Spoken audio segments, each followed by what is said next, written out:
Hello, everybody. My name is Lewis Lee. This is Plan Traffic. We do this every Thursday night, 9 o'clock Eastern. So tell all your people we talk about cars, boats, trucks, and anything you put gas in. What's up, Ray? Lewis, good to see you again tonight as always. So you made it home safe? I made it home. I actually made pretty good time. These last two trips were, I can talk about it now. Didn't have really any problems on the road. A little bit of rain. Good. I did have to switch my vehicle that I rented in North Carolina, though. I had a GMC Terrain, which is exactly what I had in May, and I like it. It's a nice vehicle. This one had a bad tranny. It was like chuggling, surging at low speed. Sometimes on the highway, it was a four-cylinder turbo in a fairly big SUV. Yeah. The last one was seamless. This one sometimes it would downshift and blah, like $5,000. Wow. One day I pulled out of my daughter's driveway and it said, reduce power. I'm like, uh-oh, that means limp mode. And sure enough, I limped it out of the driveway. I put it in drive, and I told my wife, I said, I think this is right where we're parking it. We're going to call. And then it went and cleared up. So it was doing weird stuff. Right. And I brought it back, and they ended up giving me a Honda Ridgeline. How'd you Nice like that? pickup truck. Oh, yeah? Nice. Oh, sweet. Not as good on gas. I think this thing might have had a V8 in it. I did look under the hood, but I said, okay, it's got a plastic engine, Yeah. Can't see nothing. and it's actually low in the engine bay. So, you're looking down at the plastic cover. I don't know how they work on those things. Yeah. It's tough, I, but I very tell nice.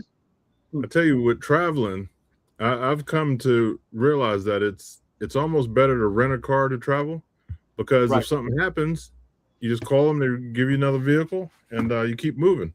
If you're in Well, your car now, you got to get it towed somewhere, you got to have them work on it, or it turns into a big hassle for a small amount of money. You know what I mean? that's exactly why I do it. And I remember a couple of years ago, we had rented, and I said, hey, you know what? We'll take the cruise. And the week, like 3 days before we went, another plastic cooling system piece broke. I was like, that's it. I said, we're not taking this car. I said, it's Yeah. staying in the driveway. I'm renting a car. And I'm lucky because I go through the shop. The shop sends all their insurance, people that, drop the car for body work, they send them over there through insurance. So I Mhm. get the shop rate. In fact, I even got a better rate. I was talking to my buddy who owns the place this is last year. And I told him the rate that I paid, and he's like, "Oh, you're getting a better rate than I get. Like, how'd you do that?" I'm like, "I guess the guy likes me better. I don't know, man. There you He's go. giving me good prices." So you're right. Yeah. You don't have to worry about it. Being car people, our first thought is I'm gonna take my own car and I can fix it, on the road or whatever. But man, when you're out there and you break down, boy, it's a whole different feel. Yeah, and I tell you, the last couple times I was bringing a lot of tools to work on my daughter's car, usually brake jobs and brake fluid flushes, stuff like that. But I'm bringing my big floor jack. This time I didn't. I just brought a small bag of tools, and the only things I put in there besides the bleeding stuff was a couple of different wrenches that would fit the bleeder valves. Mhm. And really nothing. I mean, I had multipliers, but I really wasn't stocked on tools. And what are you going to fix on the side of the road? I mean, if Yeah, something breaks, you're not going to have parts. yeah, you're really stuck. You got to put your hands on or somebody else's hands handling your stuff. It Yeah. stinks breaking down. Oh yeah, absolutely, without a doubt. So Yeah. the fun that I found was I was at my daughter's house and I called up the Enterprise dealer up here where I rented the car. I just wanted to let the guy know this is what's going on. I rented it up there. I got to switch it out down here. I didn't know if I had to go through his office. He goes, "Nah, listen, there's nothing I can do for you. Find a local office, call them up. They'll have your contract. They'll have you on file because just give me your phone number." And I did. I called the closest office, and that jamoke was telling me, when you get someone on the phone and the guy just doesn't want to work, Hmm. they just don't want to do anything. So he's giving me this song and dance, like, well, we really don't have a lot of cars in this office. I said, well, what about? And I called out the next closest one. He goes, well, down here, all of the offices, we don't really have a lot of cars. I was like, well, what am I supposed to do? I got one of your cars that's got a problem. He goes, you should go over to the airport. And I was like, really? So normally I would have flipped out on this guy, Hmm. just the thought of having to go to the airport. But ironically, I had to go to the airport Friday because my younger daughter's boyfriend was flying in. I had to go pick him up anyway. And Charlotte Douglas Airport is one terminal. You've been to JFK, I think, right? Yeah. Okay. JFK is a number of terminals. I mean, you get lost in that place. Hmm. Charlotte Douglas is one terminal. It's all in Yeah. one and connected by a breezeway. Then there's the car rental thing. It's like going to the mall. It's easier than the mall. So I said, all right, if I got to go to the airport, I will. So I get there. Then I called. I was getting texts from Enterprise saying, hey, thanks for renting with us. We hope your trip is going well. Hope everything's good. If there's any problems, let us know. Well, I did. I texted them a couple days prior and said, I had paid for the satellite radio and it isn't working. They never replied. So they had a phone number on there too. I'm like, okay. I pick up the phone and I call them and I get some woman. I'm pretty sure she was in a call center in Malaysia because she sounded, very polite. And like when you call HP support, they're in the Philippines. And you can hear other people in the background, like taking calls. So I explained the problem and I said, I talked to my home office. He told me to talk to a local office, which I did. I said, and now I'm calling you just to, verify and touch base. Hmm. And she says, yes, I think if you go to the airport, that'd be the best. And then she starts asking me questions. And I swear she was going off a checklist. So, well, what kind of vehicle, do you have? I said, well, it's a mid-size SUV. I'd like to get the same type of vehicle. I could go to a smaller SUV, but I don't want to really go up to a big one. And I don't want a Geo Metro. So she says, okay, if somehow I got to be talking about a car. And I said, I could use a car if I have to. And she goes, well, how many pieces of luggage? I was like, lady, I said, I got bags. I got tool bags with luggage. I got all sorts of crap. I said, I'm buying stuff. I said, I don't know, 8 or 10. I don't know. So she was checking off on the list. So actually, before I got to ask her a couple other questions, she thought the call was over and she hung up. I'm like, oh my God, great. Yeah. Get to the airport on Friday. I run in downstairs, and you know how they do it, all the stalls with all the cars. There's one guy down there. One guy. Mm-hmm. And he's doing everything. So I was just about to tell him what I was going to do. And he says, leave the keys on the dash, go upstairs. I was like, all right. And he disappears. So I get to the counter. I talk to the girl and I tell her what she knew what I was there for. She had, by my account. And she says, okay, did you tell the guy downstairs you were doing a switch? I said, I didn't get a chance to say even hello to the guy. He told me drop the keys and he split. She goes, yeah, there's only one guy down there today. And right now a flight came in and it's busy. So she goes, okay, well, unfortunately he closed out your contract. I was like, What? Yeah. Because he thought I was returning the car. Right. Yeah. He didn't, I said, well, why didn't you tell him? I said, he didn't give me a chance to tell him. He said, drop the keys and he split. She goes, okay, well, we're going to have to open a new contract. I said, that's okay. But a few things have to take place. I said, first of all, this car came back early. So I'm not paying for the full contract, because there's like 4 or 5 days on there. I'm not using it. I said, and the new contract, I said, is that getting instituted here or is it going to go through the same account? I said, because I used the shop account. And that ended up working out right. They billed it. And she took a couple $100 off for inconvenience. But oh, nice. I'll shorten the story. I mean, I was there for about 25 minutes. She's telling me, well, I'm going to have to give you a sedan. I was like, what kind of sedan? She's like, a Toyota Camry. I was like, what? A Camry? I said, lady, I got a mid-size SUV here. She goes, well, we don't have anything else. I was like, shit. And my wife is starting to freak out. She's ready to like her New York is coming out. I'm like, I'm holding her back, ah. Yeah. I said, listen, if that's all I have, what are we going to do? I said, we can do this in a car. We only got a couple suitcases, we fill the back seat, fill the trunk, we'll be fine. Ends up last minute, they came up with this Ridgeline, and I took it. So it ends up, it was a 2026. They didn't want to let it go because it was brand new, tagged in North Carolina. So the funny part was when I get home and I'm bringing the car back yesterday, I roll in, I go in the office, I see the guy, and he says, okay, what's your phone number? I give it to him. He says, okay, I got you here. He says, Wow. He says, what's going on? I said, yeah, I had to switch cars in North Carolina. He goes, yeah, when I saw the Ridgeline roll in, he goes, I knew that wasn't one of ours. He goes, but that's nice. I was like, dude, it's yours now. I said, and if you can hang on to it for a couple months, I'll rent it again because I'll be going back. Yeah. So, but yeah, so that's the kind of stuff. And you know what? If that's all you got to put up with, you're ahead of the game. Yep. Yep. For sure. So Yep. Benches and babysitting. Yeah. Yep. I was talking to Terry today, and Okay. Ray from the jumps to General Lee. Oh yeah. I guess they're going to have a jump in the next weekend or the weekend after in Indiana. Indiana. Okay. So we might go over there and do some support system.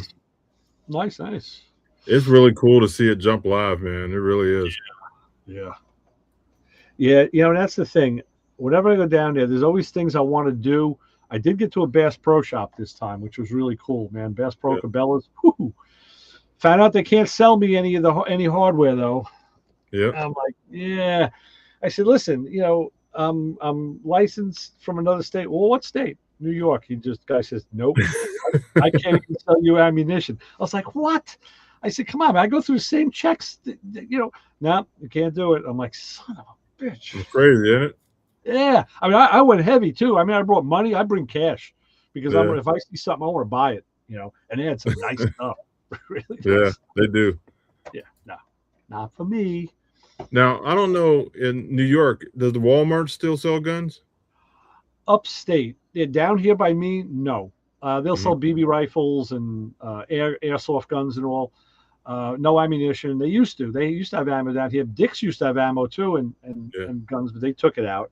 Because I think the CEO, there was a woman who took over who was real anti-gun, and she just said, nope, clear it out. Yeah, I boycotted Dick's for that. I won't shop there ever. And I bought a bunch of ammo from them too. They had some pretty good prices. They used to put pallets out. Yeah. But if you go upstate New York, then you can buy. It's limited what they sell gun wise, but they do sell ammo. So here in Ohio, they still sell shotguns, but they don't sell the ammo. They'll sell like 22s and shotgun shells. Okay. They don't sell any other ammo.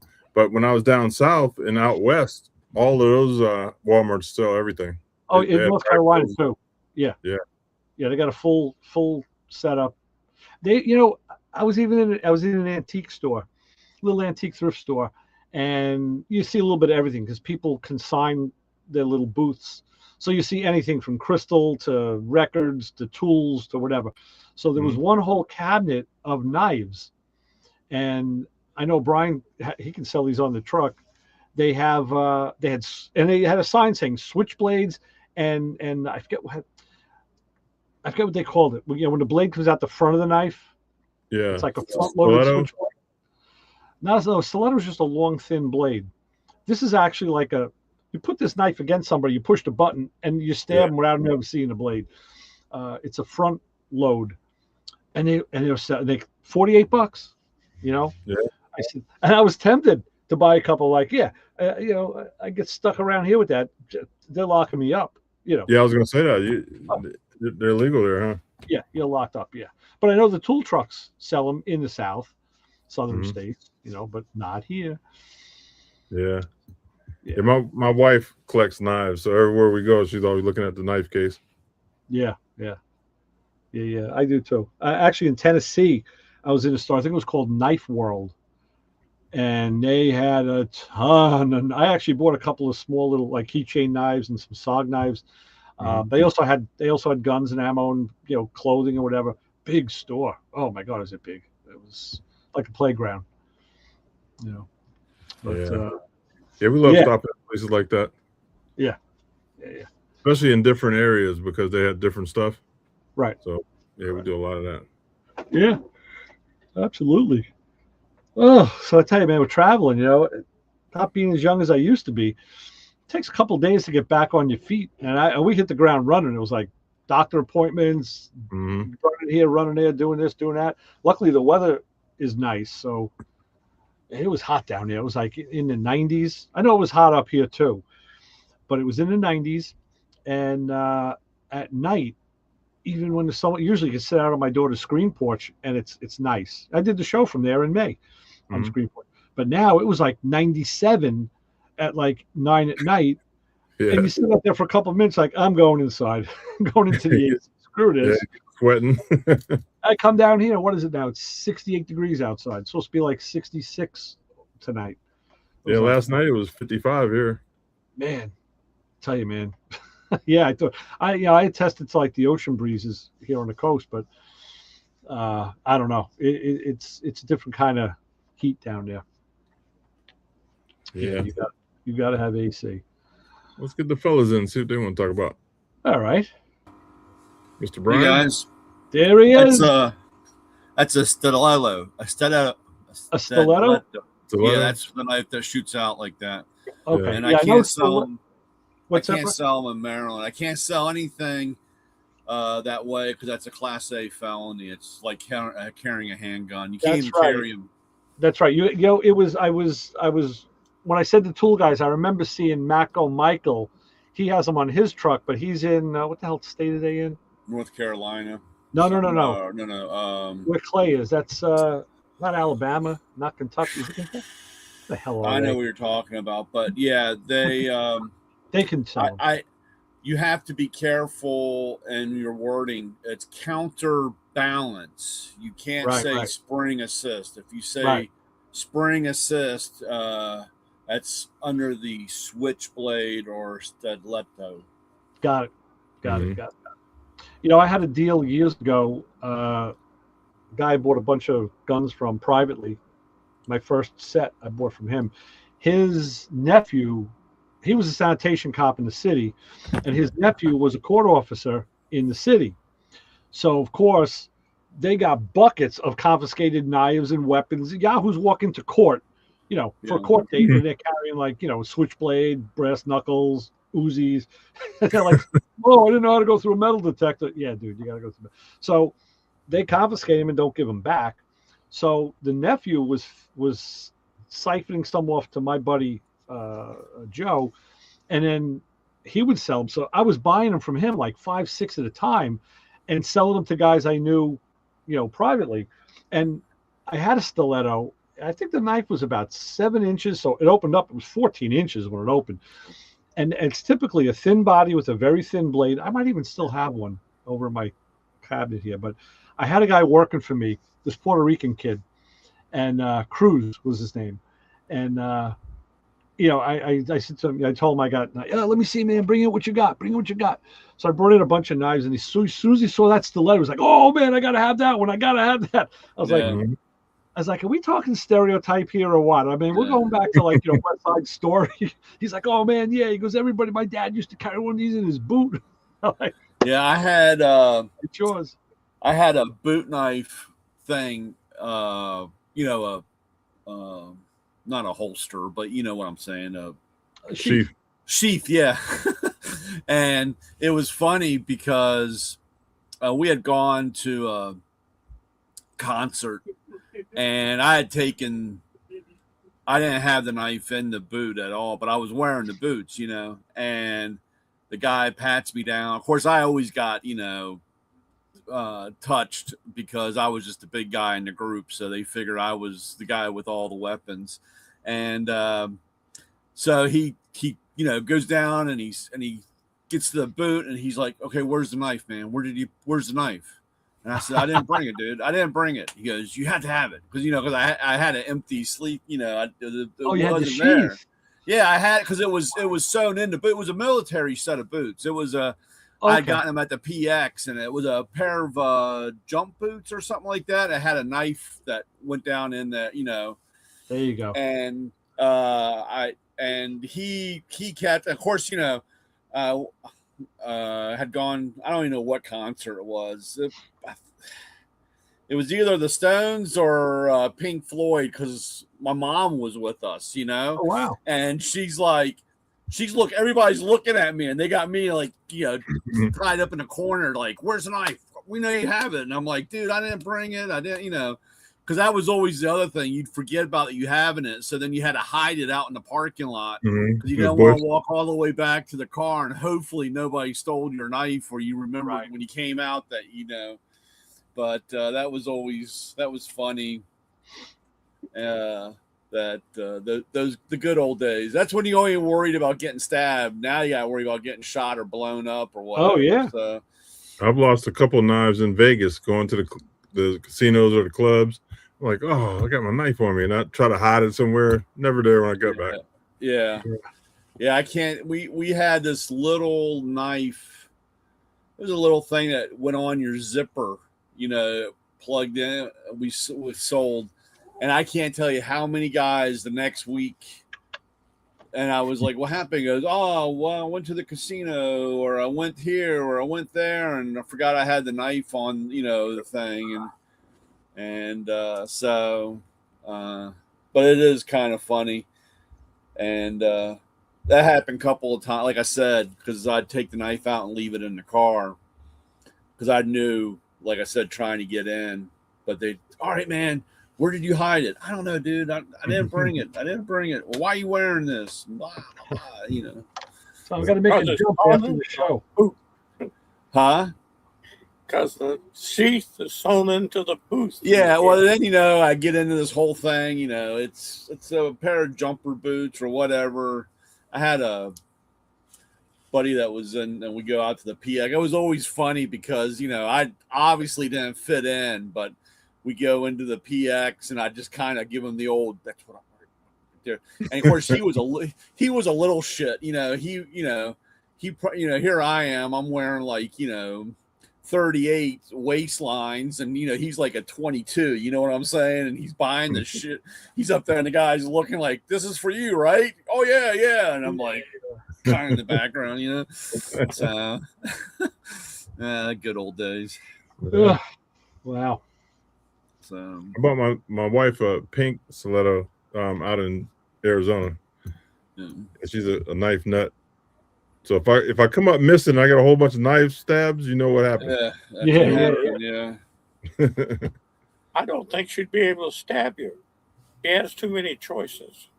Yeah. Yeah. Right. Well, if she's really good, she can stab you a whole bunch of times and see how long you're still living. That's the only problem about getting stabbed. Yeah. Well, wait a minute. She watches all those criminal shows and that weird stuff, so she might know how to do it the right way. Right. Stab you about 72 times, and all you do is bleed out, and nothing major was ever hit. So yeah, that'd be the worst.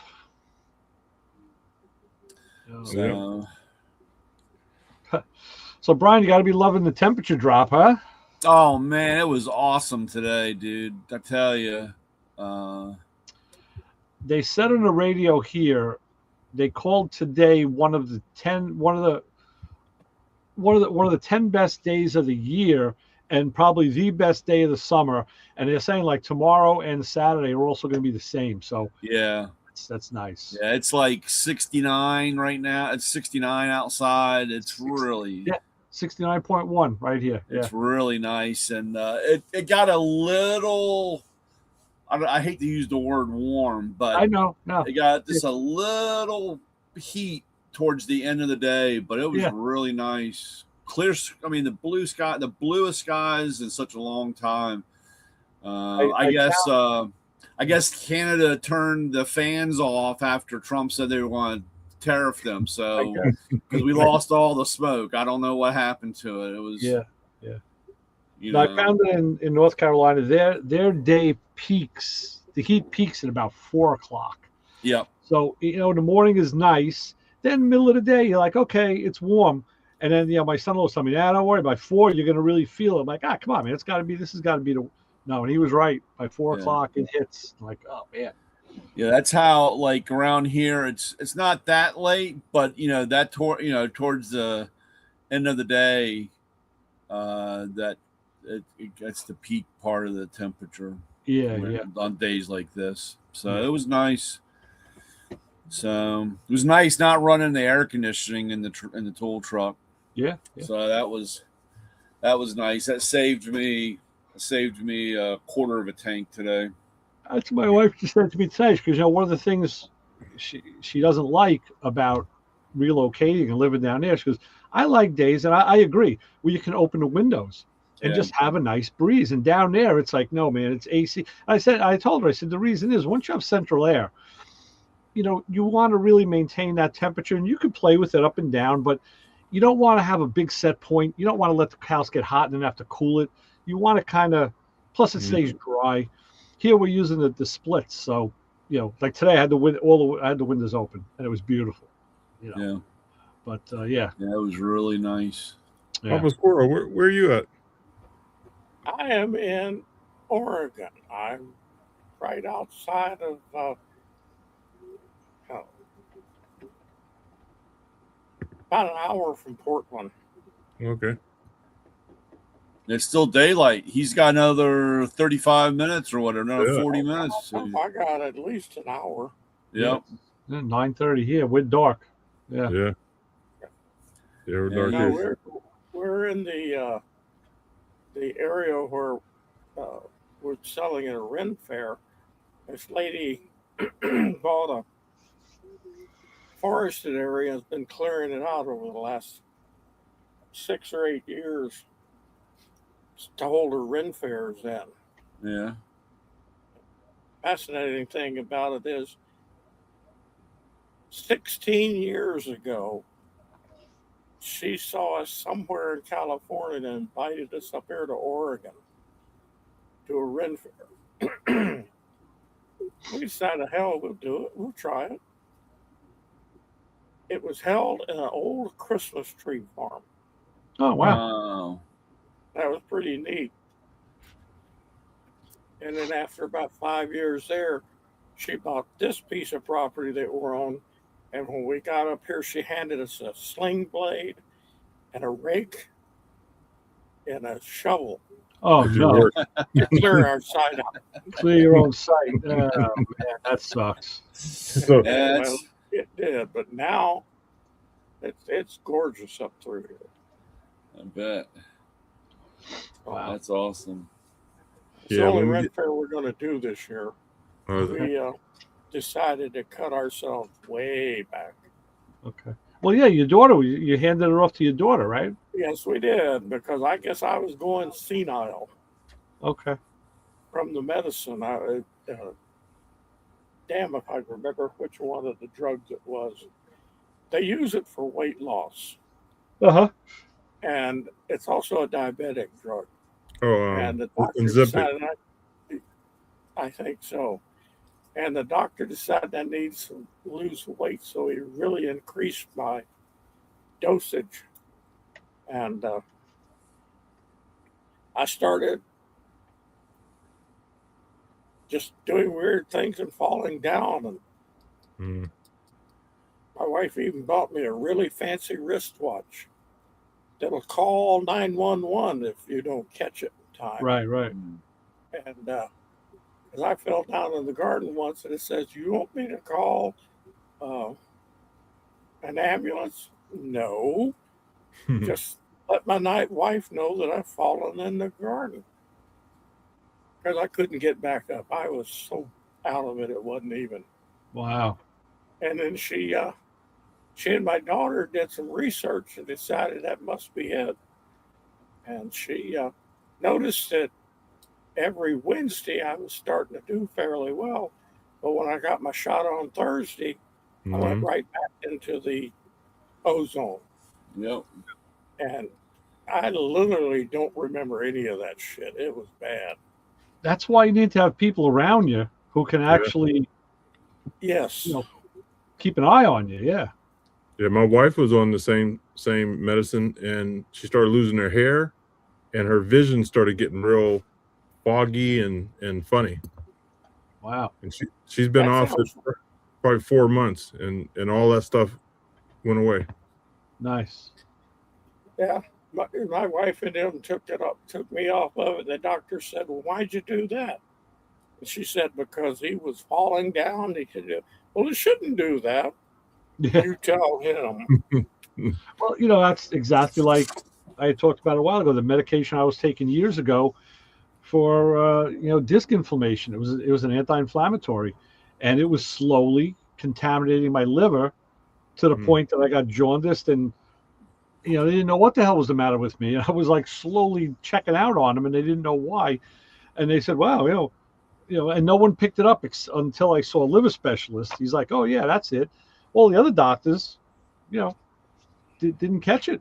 So, well, one of the drugs I was on a while back started rotting my teeth. Because I lost a bunch of teeth, and then they took me off of it, and I haven't had any problems. Nice. Of course, now I got to find my partial again because I can't figure out where it's at. Yeah. I lost that during the stupid phase. Yeah. Oh well. Go look in the garden. Yeah. If I see a fox out there with a set of dentures, I'll know. Yeah. Well, glad to see you're doing better. You find your plate in the petunias. Yeah, that's the problem, man. You get all. Well, I was, like I said, my dad, he was a walking warehouse on, and everything he was taking was counteracting what he was taking to counteract, Right. He just had gotten to such a, the guy was like, "Look, dude, you're taking all this stuff and all you're doing is tearing your insides apart, and you're not really doing what you do, and it's masking it." Yeah. It's funny, not to make this the medical hour, but I just saw my doctor today, and I was telling him, he's a pulmonary guy, so he put me on that CPAP machine that we were talking about last week. And I said, and he says, "Man, you're doing great. You get like 100 every night." I'm like, "Yeah, I feel better." And I said, "I've been taking what do you call it? The that anti-inflammatory." Anyway, but I said, I noticed every day I've been taking medication for GERD for years, 20 years. And every once in a while he'd ask me, "Hey, what if you stop that, or slow it down, don't take it every day?" I said to him, I tried it. Some days I'd miss a dose and I would feel it, the acid would come right back. I said, "No." He goes, "All right." But now I noticed that I've been busier, and there's certain days where I forgot to take it, and I realize it. And I'm taking it at like 10 in the morning, 11 o'clock, and I realize it at like 6, 7, 8 o'clock at night, and I feel fine. I said to him, "Now, can the CPAP, could breathing, could the airway have anything to do?" I said, "I looked, I couldn't find any correlation." He goes, "No, I don't know of any correlation too. But you know what? Take it for a win. Do a test, which I'm going to do. I'm not going to take it now for a couple of days and see if it stays." And the only thing I've been doing different majorly is that stupid CPAP machine. So there you go. I don't know. So you never know, Brian, like with the interactions and weird combinations. He said to me, "Look, stranger things have happened. So if it works for you, go with it, because that'd be good to get off that medication." Yeah, medication's terrible. Yeah. Yep. Terrible. So but other than that, we had Mikey and Mel's car show last week. Pretty big turnout. Usually, like I said, that's the one that's all the high dollar stuff. And the first car show of the year and the last one are usually, 800 to 1,000 cars. I mean, it's just packed. I mean, this place, and this was pretty packed too. We had that, and I know I got one coming up down at MRI Raceway, Patina something. One of my customers sent me a flyer, asked if I was going to go down. I might try to go down to that one. And next year, you're on the list, Lewis, over there at the Good Guys over in Columbus, Ohio. Yeah. I want to try to do that. I really want to go to a Good Guys event. Yeah, they hold a good event. So I'm really going to try. I've got 8 or 9. We had the Mopar at Carlisle last week also. I thought about, but I'm really going to try to hit some of these places because, you talk about it forever, and here it is. Forever's here, and man, like you were saying before, like I said, you just can't take anything for granted. Work yourself until you're dead. Yeah, and I've gotten to the point now. I move too slow. People start throwing dirt on me, so I just got a bunch of my buddies. They got in touch with me yesterday. They all went to Meekum today, just to see, just to look. A couple of them, they were bringing like 10 grand a piece, just in case they saw something on the first day. Because I said to him, I said, listen, I told my buddy Rick, I said, I just got back, and I said, I bring a couple of grand with me when I go down south because I want to have cash in case there's something I want to buy. I said, how much are you bringing to Meekum? And I thought he was going to tell me, no, I'm just going to look. But he said, yeah, him and the other guy were bringing 10 grand a piece, hoping to find something if they find that deal on the first day. But I told him, look, I can't go. I said, it's like, I just got back. I didn't even really settle in yet. I said, it's just too much. Yeah. He's back. So I don't know. I'm waiting to find out what they did. Yeah, it's funny. You gotta take advantage of those days because they might, you get sick and you can't go. So yeah, go you can. I know. So I think, like I said, it's usually in June. I mean, late June or July for the good guys in Ohio there. Mm-hmm. So, I've already, like I said, kind of penciled that in. Wait till I see a date. Try to find something. I've been to Hershey. Again, that's kind of,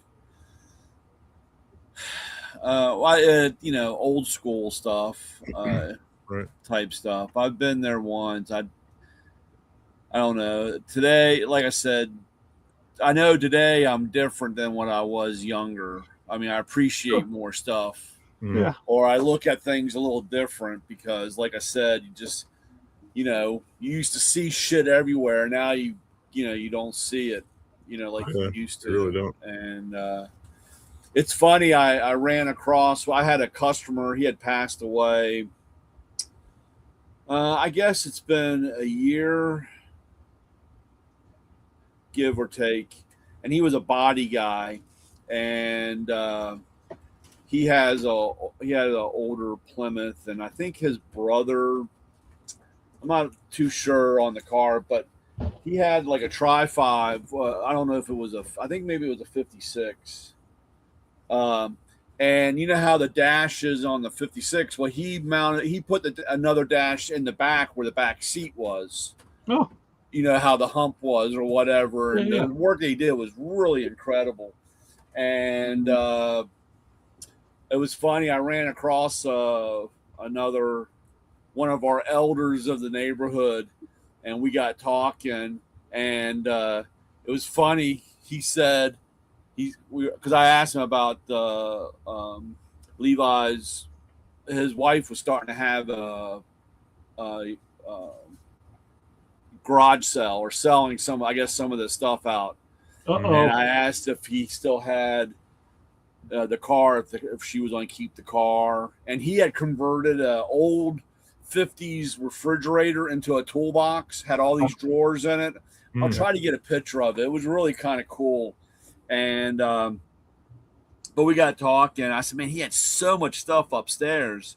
And the guy I was talking to was like, yeah, he goes, I went over to my dad's old shed, and he goes, I remember when I bought the cross ram for his Camaro, his Z28, and it's still brand new in the box. He never even put it on the car. And that was like, and he's in his 80s, you know what I'm saying? Wow. So, and it's just stuff like that laying around. It's really, yeah. I mean, you get a lot of mixed feelings about it because, like you said, all that shit's going to end up in the trash somewhere along the line. Somebody's either going to throw it or not have any idea that it was ever there, Right. So that's what I don't worry about. But I'm saying, like I said, I got so much stuff and a lot of just like you, Ray. I mean, bits and pieces and some odd stuff, and it's really crazy. when you start thinking about it. But No, without a doubt. I've been really throwing a lot of stuff away that I know I'm going to need one day, but I'm trying to yeah, get rid of stuff, man. As soon It's as you get hard. rid of it, that's when you need it, either for yourself or somebody else. And you're like, damn, I just got rid of it. yeah, decluttering is very difficult. They make it sound real easy on YouTube when you watch all those. Oh yeah, just if you haven't used it in a year, chuck it. And I'm like, yeah, okay, buddy. Yeah, really. So, and you've never mechanicked if you haven't used it in a year, you chuck it. Because I've got stuff that I haven't used in years. But I'll guarantee if I throw it away, I will. Absolutely. Yeah. Or sell it. So I'm trying to get myself set up for if I sell a house, I won't have that much to mess with. That's why I'm at. Yeah. And like I said, I'm a sucker for old magazines. I got your articles there. Yeah. I mean, like I said, I just coming across, like I said, it's so hard to, and it's so funny because, people say, oh, well, you can always find it on the internet or you can always find it online, but it's just not the same holding it in your hand, So obviously, if you look, that was postmarked in North Carolina. Yeah. I wanted to stop in Maryland and mail it from there just to screw with you. Well, it was funny because I saw it and I was like, man, it took a long time. If Ray sent this off before he left the house, and then I realized it was from that. Or hell, I was waiting. You'd really freak me out. Well, it would freak me out if it didn't have any postage on it and the wife brought it in from the mailbox. You just drove by and dropped it off.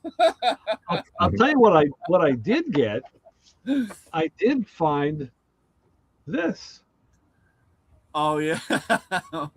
What are you doing, man? Montgomery, It's a tour book all about Montgomery County. Man, I'm seeing all sorts of stuff. Now I saw exactly where Silver Spring is. There's a little map in here. Yeah.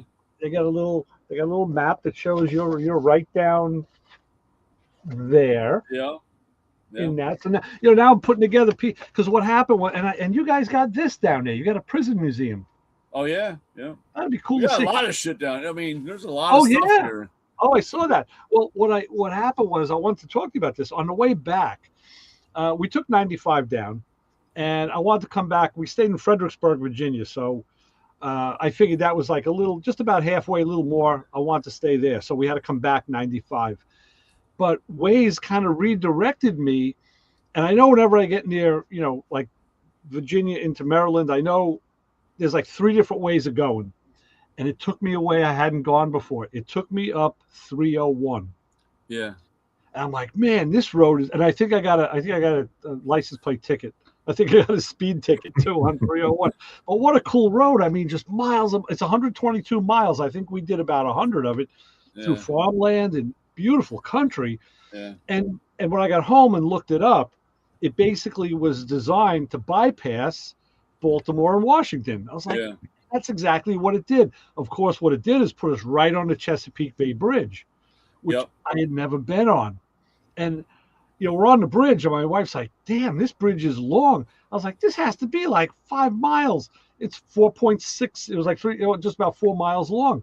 Yeah. So I get home, I look it up on YouTube, and there's videos out the wazoo about the scariest bridges in the country, and that's one of them. Yep. And people like deathly afraid. So there's a guy who made a business. He'll drive you across the bridge. Drives you across the bridge in your car. It's like $25. So they showed one guy. This is one guy, big burly construction worker, but he has to go across it to work. So he's got 2 trips a day. So they charge him $50 a day. I wonder if they give him a bulk rate. Well, you get charged one way. Oh, you don't get charged coming back? Okay. No. So because you pay for, I mean, you pay because you got to come back. You got to come. Well, yeah, but I'm just saying when it's. Well, I tell you, that was between 301 and the Chesapeake Bay Bridge. It was kind of like the highlight of the trip home. Yeah, I'm like, you were, like I said, I could be at the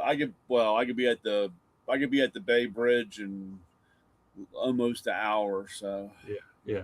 But it was was that pretty cool. bridge on the back of a motorcycle Oh boy. Woo. I tell you, man, when they say high winds, I don't care if you're in a Honda Accord, dude. Man, you're going for a ride on that bridge. It's I think 245 feet high one span, and the other one's like 243 or something. Yeah, it's up there. Yeah, it's amazing. There's a lot of stuff around here, a lot of historical stuff, there's a lot of stuff. And, but yeah, they, you weren't the museum, and we have a medical one. There's a lot. I mean, there's a lot of shit down here. We have that from Walter Reed Annex buildings. I tell you, just seeing names like Annapolis and the Washington exit. It's like, hey man, this is all stuff you've seen and heard about all your life, and like here it is. Quantico. Like, damn, it's cool. There's a lot of history down there. You're right. There's a lot of stuff. You could do, if you come down or plan, like I said, you really have to plan what you want to do, because it's not like you can't do it all. I mean, it's just, you got to figure, because I mean, we're right on the Harriet Tubman Underground Railroad. I mean, we got the trails all through here. We got the cave. There's all kinds of shit back here. And I could actually be down there from here in like a little over 3 hours. Yeah. It's not that bad. Not that bad at all. You got to go to the NRA Gun Museum. Yeah, I heard about that. Brian? Yeah, there. No. The Bible Museum's really, really interesting. Wow. Down here. I mean, there's a lot of shit. There's so much, like I said, and a lot of, history. There's just a lot of history. A lot of history. And that gun museum is pretty slick. Yeah. It has. I would have to have a drool rag. Yeah.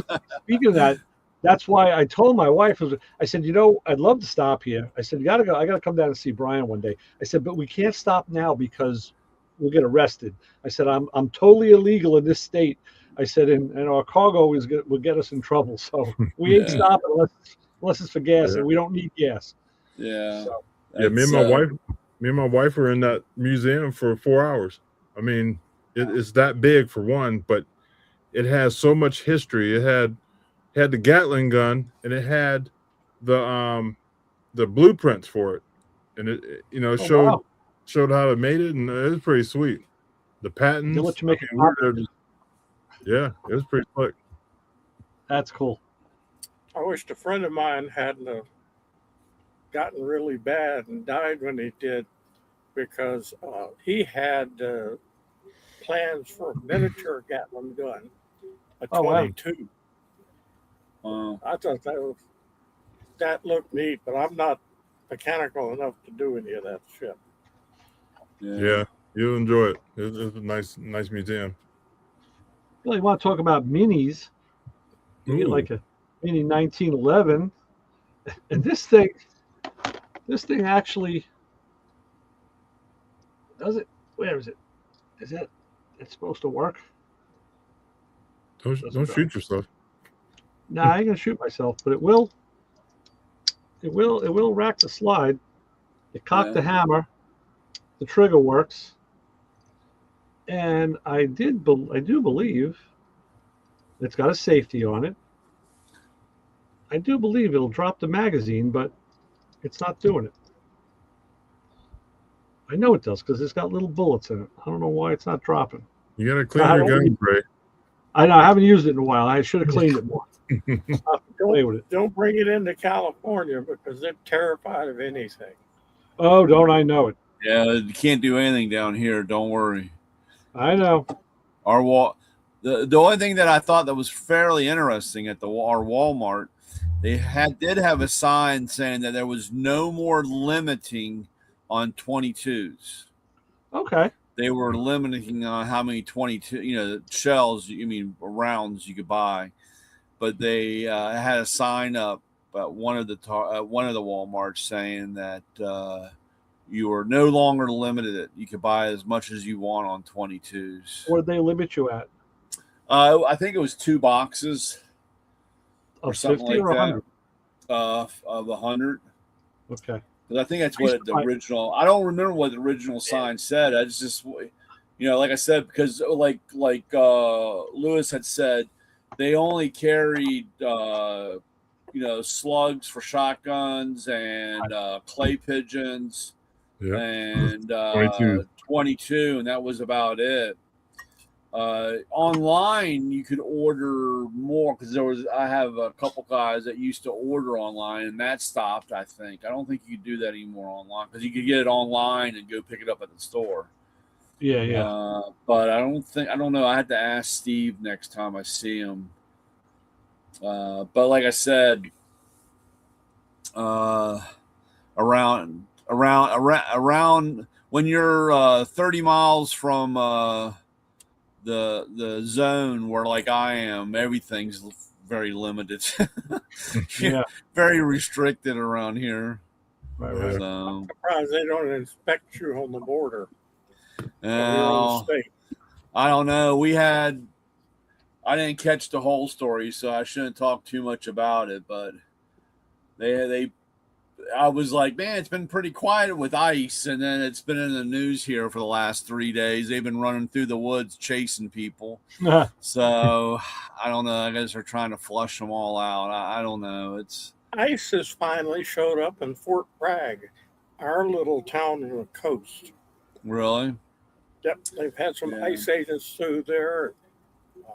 It's a lot of people are going, what the hell are they doing over here? Yeah, it's hard to get to our town.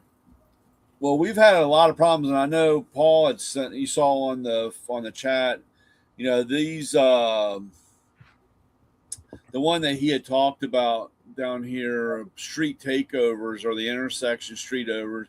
That was actually a celebration of life.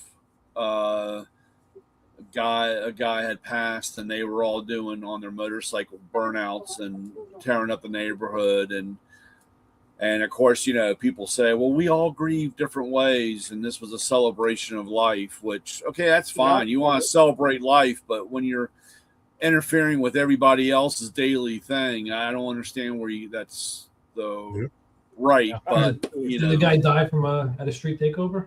I don't know. I don't know. Paul had said something, but I just saw part of it. But was he one of the guys that flew out of the window on the turn? Yeah. I don't know. Those guys. But and they'll go do it the next week too. Yeah, they'll still do it. But on fire. That Tesla, that's been real big about the Tesla that split in two. That was right down the street. That was on 29 right here. That was, I don't know, 2-3 miles from the house. What happened with that? I seen Paul, I think, posted it. It made a lot of news. It made nationally. It was on there.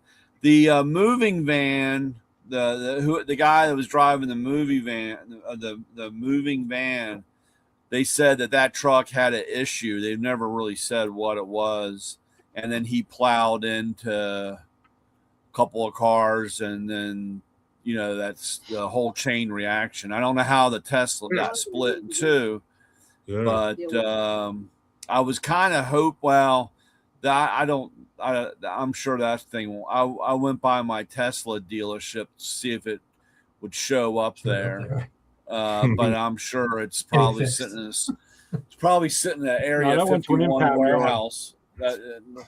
It's probably sitting at some government warehouse. Wonder why that thing's split. That goes to impound.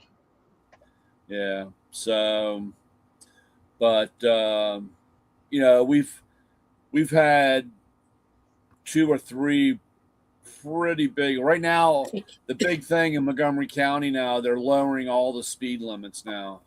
They've lowered all the speed limits. Their idea is because of a couple pedestrians been hit. Yeah. And this whole thing is, well, you have a better survival rate at 30 miles an hour instead of 45 miles an hour. Right. So they're you know, they I guess they realize you're still going to get hit because people around here are idiots. You're still going to get hit, but I guess if it's got a lower speed, but nobody drives slow anyway. So one of the things that they did, and this was a while back, they had made 20, I think it's 20, 15 or 20 miles over the speed limit a felony. So, Wow. So, you know, you get, it's more, you know, more trouble because of that. But you got to realize when they lowered the speed limit from 30 to 20 in a lot of places, 40 miles an hour doesn't seem fast, but you're 20 miles over the speed limit. Right. And then you fall into that catch-22 that you've done such an evil thing because you were 20 miles over. And instead of doing, see, before when it was 40 and 60's fast, you know what I'm saying? So people were driving 60. So now they lower it down to 20 miles an hour and they're doing 60 so that they're 40 over. And now they can really throw the book at them and pound them pretty hard. And have you ever thought about teaching people to watch out when they cross the street? No. Yeah, right. Because, you know, they said that, you know, when you cross the street, the pedestrian always has the right of way. So, and then you got people crazy enough like me that will just walk right out in the street. So, so for the person to stop. So, you know, it's just the circle of life. You know, either I want to have a tire mark on me or not. But but I know in Pennsylvania in July, you cannot have a phone in your hand, even if you're stopped, if you're driving. So if you stop at a light and pick up a phone to check your email or to send a text, and they stand at the stop, they stand at the corner now. It's a ticket. You cannot have a phone, and that's on the board here or on the books here in Maryland. They're trying to get that. You guys see the video of the one girl that did not have a right hand? Right, and the cop stopped her. Yeah, the cop stopped her, and then he said, "So What yeah, was that you about? put your right hand." Yeah, He stopped her, and he said, "I saw you had your phone in your right hand." And she goes, "This," and all she had is like chopped off or whatever. Oh wow. She had a nub. How did I have it in my right hand? Yeah. And she had to hold the steering wheel with her left, so how was she holding the phone? Yeah, exactly. So, And she told the cop all this, and then she goes, and she was gonna make me take you to court. And he's like, yeah. And they went to court, and apparently, you know, she goes like this. How do I one hand? How do I do this? And they're like, all right. He stepped in at that time, didn't he? yeah, and he did. He wasn't backing down. He didn't back down at all. He didn't back down. He still even during through the court, he said that she was holding the phone in her right hand. Yeah. He was. Was it a rubber band around it or something? Was how the heck fake hand attachment? Had one of Did they ever give him an intelligence test? You know, like right hand, left hand, things like that. No, he was just pulling people over, just to pull people over and say, "Oh yeah, you're on the phone." How are they going to prove it? If you're driving just normal, how are they going to prove that you're not on the phone? Yeah, I read that article a little while ago where they were saying it, and I saw it, where they're putting cameras on poles on the interstate. The flock cameras. And they're looking down through the windshield at people's laps and thighs to see if they have a phone. And I saw them on 81 in May when I went down. I was like, yeah. So what you need to do is drive along like this. Yeah. With your phone in your lap. Exactly. You got to give them something to be entertained. Yeah. Brian, you see all those flock cameras, the wind is just knocking them right over. You see all that? Yeah. They're falling. They're falling over on their own. Yep. We've been getting tornadoes here last couple weeks. Really? Yeah. No, people are cutting them down. And people are cutting them down. Oh, this yeah. must have been wind. It's just wind. Yeah, they're cutting these things down. They like I said, well, I mean, I mean, it's been done before, and it's just that's how they're going to regulate and regulate us, and also that's how it's a revenue. I mean, they can just give you a ticket, Sure. and So they're trying to pass. I hate being, well, I'm pretty cynical or have these taken over the world evil empire thoughts, but everything's seedless now. They don't sell, eventually you won't be able to grow your own stuff. Once everything becomes seedless and you can't grow it. It's funny, especially with the poop explosion going around eating lettuce or anything that they don't want us to eat fruit. They don't want us to eat vegetable.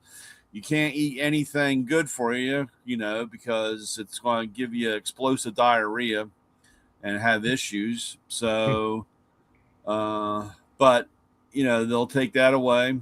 They're trying to pass now about I can't even borrow Ray's car because I'm not registered to it now.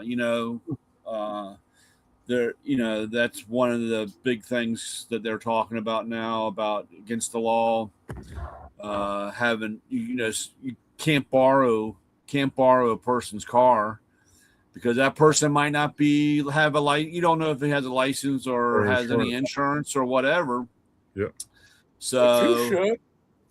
But you're right. But again, the way things are, they're like you said, you go into the MVA and you sit down and they already have your picture. They already know what you look like. They know who it is. Now with these cameras, they can know that if I'm driving Ray's car and I'm not supposed to be driving Ray's car, we got issues, ICE personnel, ICE facility.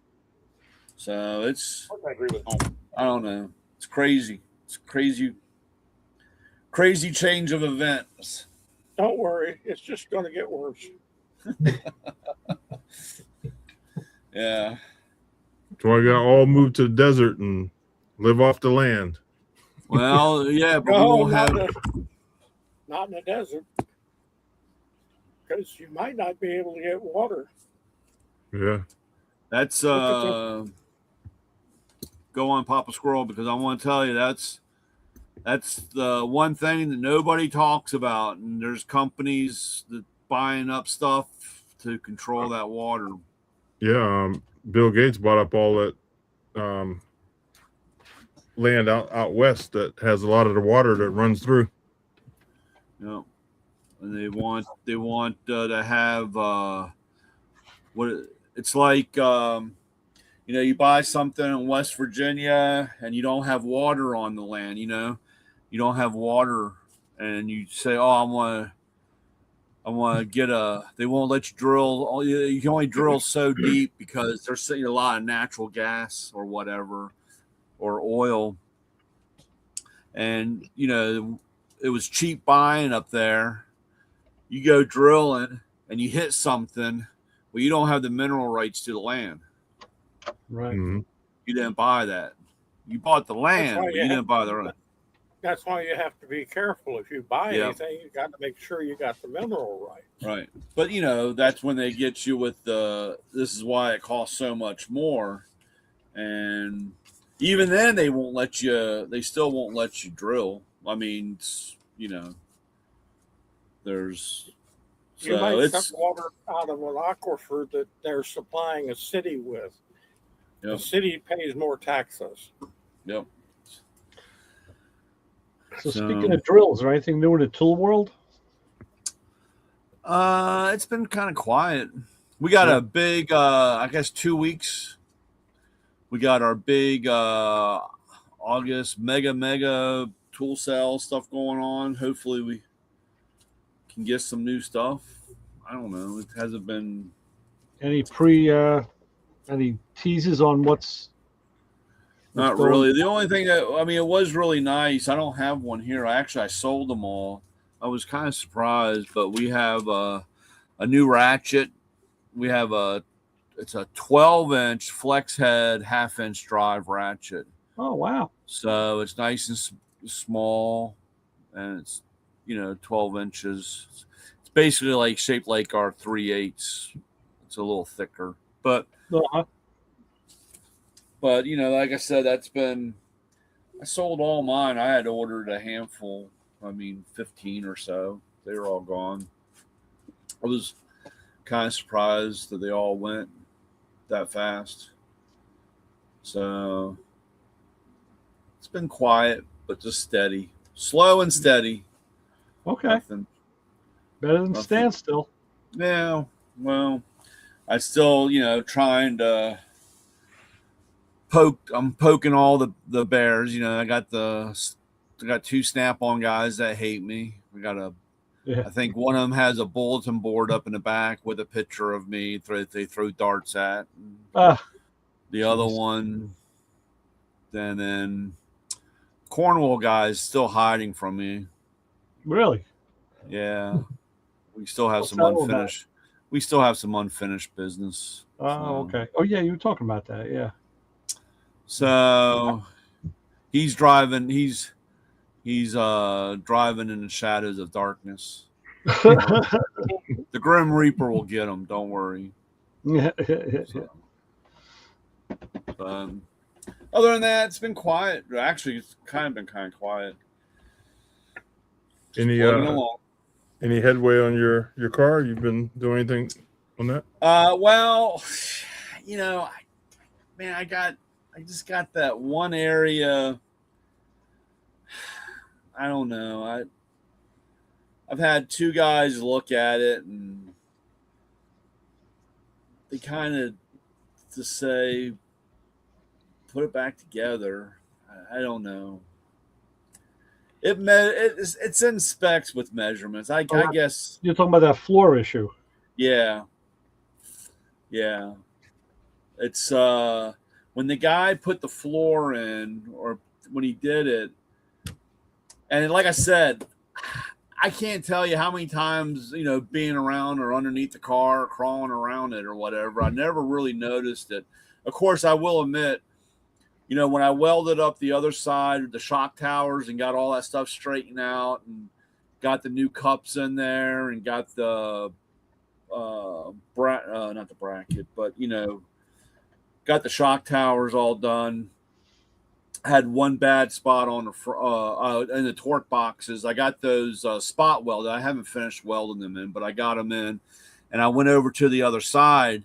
And when I was cleaning up, because it has that epoxy primer, that yellow,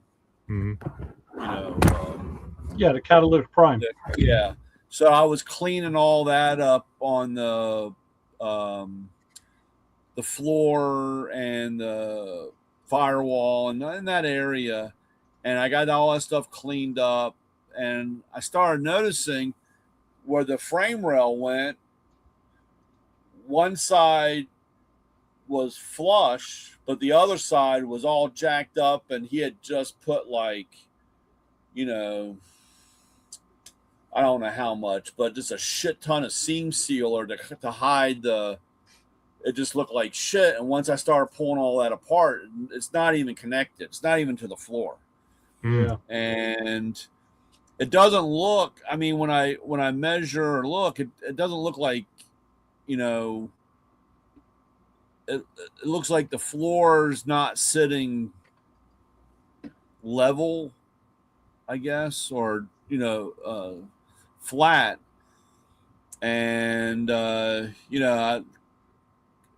it's like I don't know, less than a quarter of an inch out.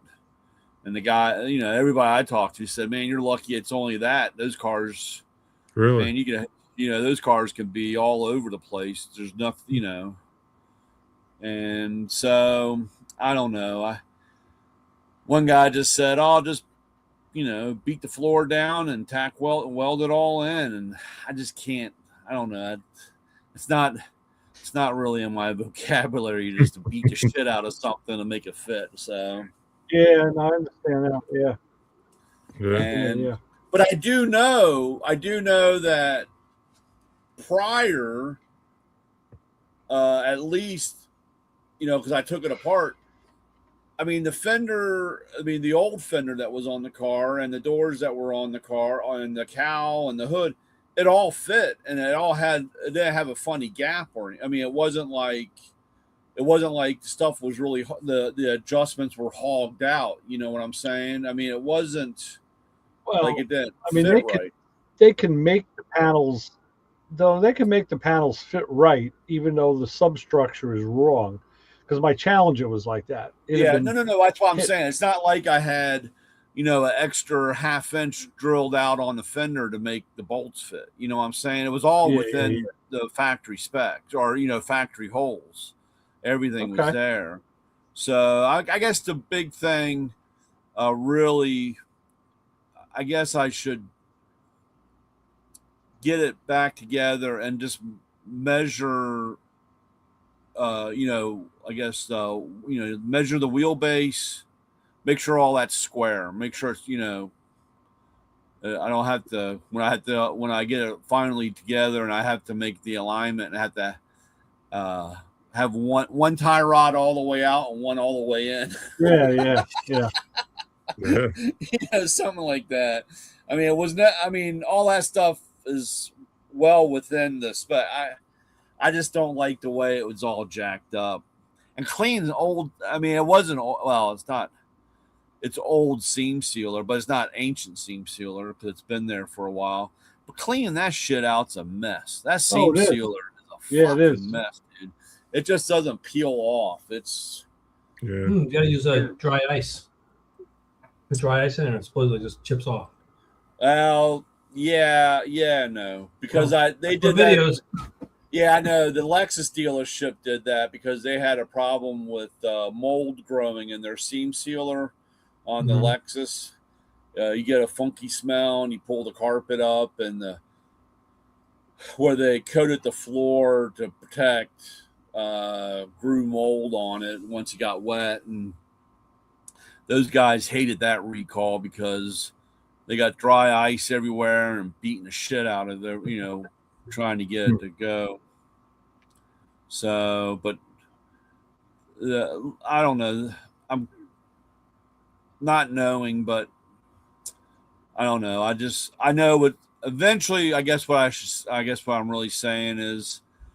I'll just wake up one Saturday and go down there and kill it. Turn the radio on, and whatever happens. I'll fire up the welder, and that's usually how I just get to a point where I'm like, this is what I want to do and do it. So I just need to do it. I need to get back to it because I really want to get. Like I said, I got the suspension stuff, and I got 2 places to fix on the rear of the car here, on the frame where I pulled the sway bar through back in the day. I pulled that sway bar through the frame, but I had moved all the wheel well. I mean, I cut the floor and I extended the wheel well out, and I've done a little bit. I just need to put it all together. I got a lot of loose ends. That's the problem. You get a lot of loose ends. Yeah. And just try to get it. I like to really paint. I got the paint to paint the bottom of the car. I need, I tell you that, the best tool that Eastwood grinding wheel thing. Yeah. Man, that thing is awesome, dude. I love that stuff. Just chews that shit up, strips it right down. So that's, but I like to, the only thing is I need to talk. I haven't done it. I was looking, Molly would remind me, but these are the lower fender. Yeah. For the fenders that I got at Carlisle. And I've been trying to, these are pressed, right? Stamped. These are stamped. And I want to see how the ends, like this is inside the wheel here. Yeah. See, I want to clean that up. I don't Yeah, it's want. kind of ugly looking. Yeah. And You so need some hammer and dolly work on that. I get. Well, I don't want to stretch the metal. I don't want to. They did that when it was formed, Mhm. and Yeah, but I think so you could hammer that out. I don't. You're just want looking to flatten it. Yeah. Well, I need to talk to somebody. I need Arco.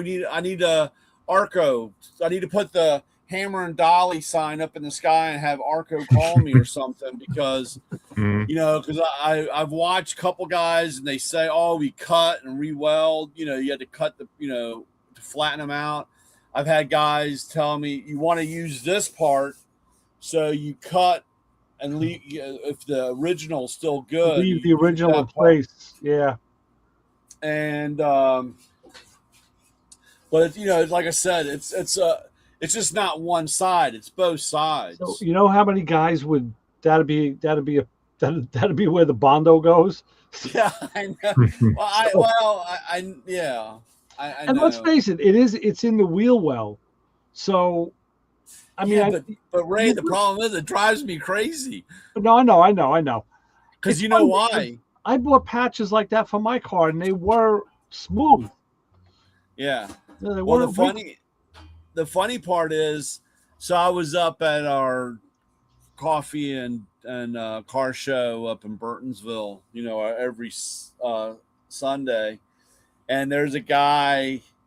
I don't see it too often, but there's a guy that has a Mustang. It's a coupe, and he came up, and it was funny. I didn't really pay much attention, but I walked by the car and I looked, and he did the panels, and he's got those ripples.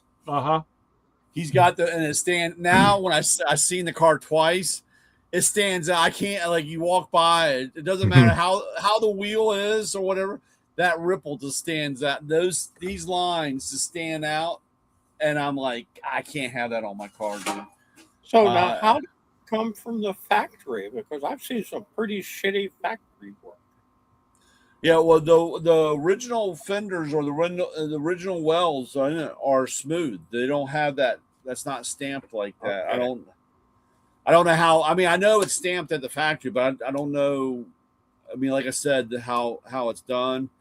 These panel pieces, but I don't know. Like I said, that's going to drive me crazy. That's going so. But I got that. Like I said, I've done a little bit. I'm really like to get some more room in here because room is the biggest issue now. You want to paint the bottom of that car? You better be booking a vacation to Disneyland for your wife.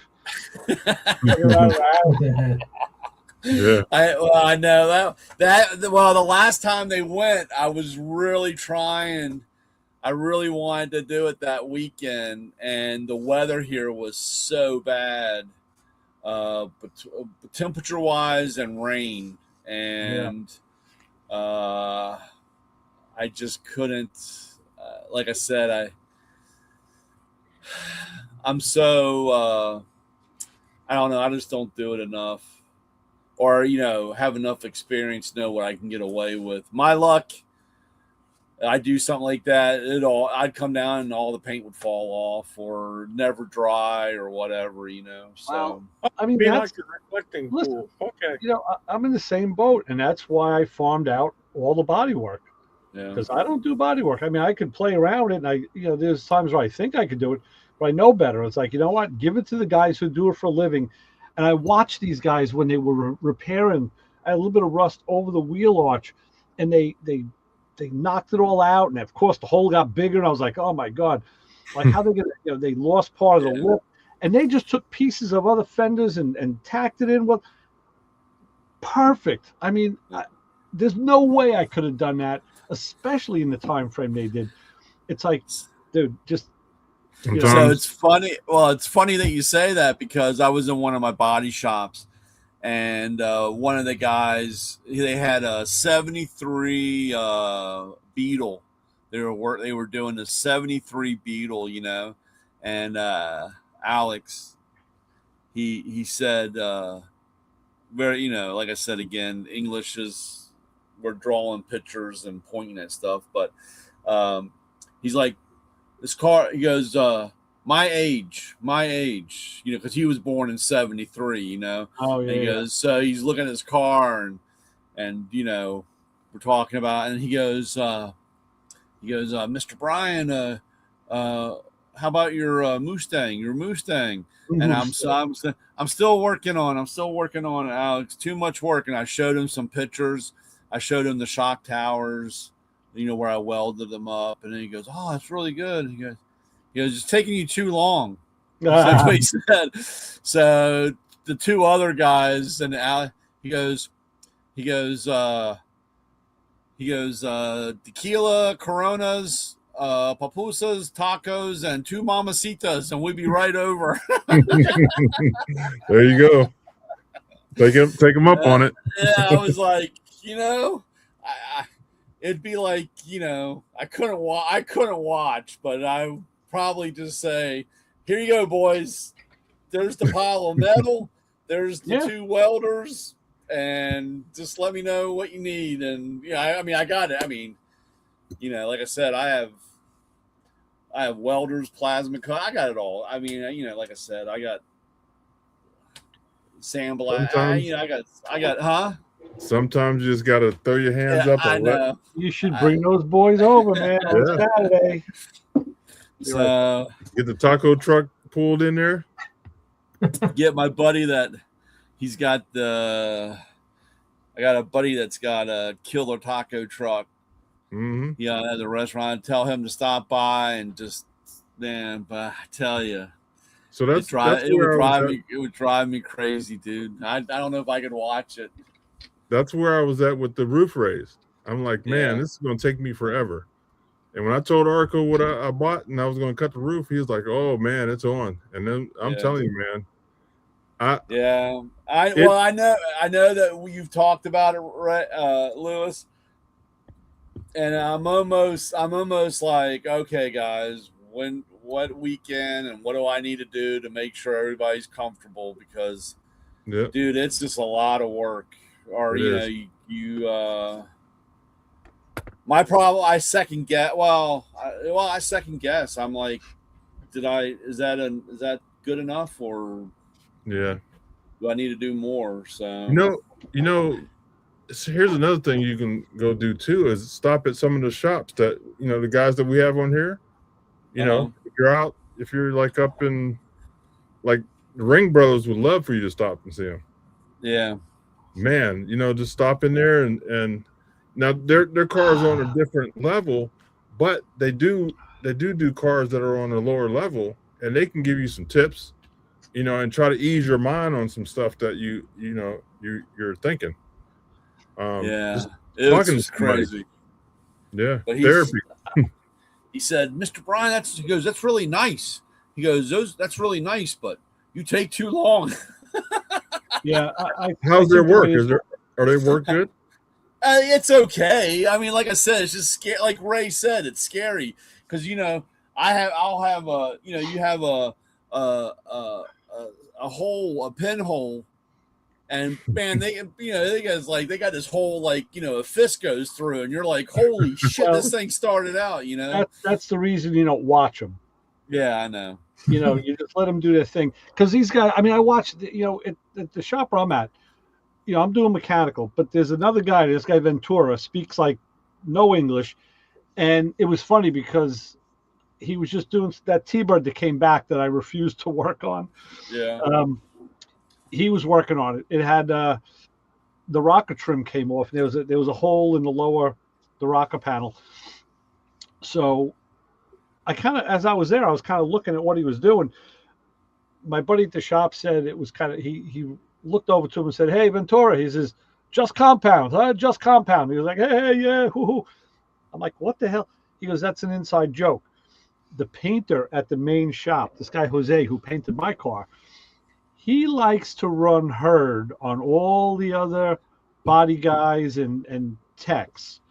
Like, in his world, he's the top dog, and he wants everybody to know it. So when Ventura came into work, he didn't speak any English, so you had to go through Jose to talk to the boss and all. And when Mike, the owner, was asking Jose, okay, what's Ventura good at? What kind of jobs can I give him? And he said, oh, compound only. Well, now Ventura's doing this complex body work and metal work. And the joke is, yeah, he was able to do that all along.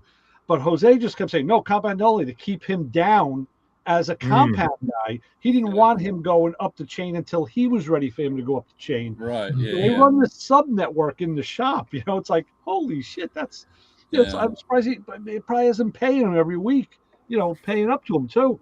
So Probably. Those guys are brutal. I'm telling you. Shit, that's you get one guy. It's like like I said, I see it. You got one guy that's legal, and can speak English. Dude, he runs the shop, and he puts everybody in their place, and it's fun. It's not funny, but it's funny watching because the scale of the way it goes. Well, that's the thing. This guy Jose speaks enough. He speaks English and Spanish, but so he's always the go-between. And now Mike found out, like, hey, he's screwing me because he's keeping these guys down. And he's not letting me know what they can really do. Or he's telling me, just keep that guy as a prep guy. Meanwhile, the guy can do body work. Yeah. So, really just ridiculous. All right, we're gonna do a fundraiser to get money for tacos, tequila, and we're gonna get those guys over there. Yeah. I tell you, got to do something. I got to get. I've been moving too much stuff around in a circle. I got to get some stuff hanging on it. So, even if they can just get you to the point where you can get, move forward. Yeah. Well, like I said, and I got to admit, I know one of my, like I said, I do a little here, a little there. I just need to finish. Like I said, I've had those torque boxes tacked in. They just need to be finished, burned in, and painted and done. When I was doing welding on the bus, I kind of started liking it. Getting into it. So I started welding everything. I was going around like, what can I weld? So, I'm just saying. I love. It's funny when you're for me, welding. It's like, okay, I got to spend the first 15 minutes before I weld to it's like getting back on the bicycle. You know what I'm saying? Mm-hmm. Get the thing dialed in, get this, you get the feeling, and then you just start welding, and it's like, I'm not stopping, dude. I'm welding everything. I find shit all over the house to start welding. So I like welding. So here you go, Brian. The little pinhole that I had, that's what he ended up cutting out. Yeah. And then like all these little rust holes that were, I didn't even know there were rust holes there, but as they started grinding, the stuff starts popping out. Yeah, that's just a lower patch. But here you can see they used that contour from the patch panel. That was all one piece. They did it that way. Yeah. They didn't cut it out. But yeah, that's how big that hole got. It was like the size of it was like maybe like a half inch. Yeah. And it was inner and outer. Yeah. But they and all of that, they cut it all out and they just used pieces of metal and patched it in and made it straight. Ooh, I didn't want to look at that.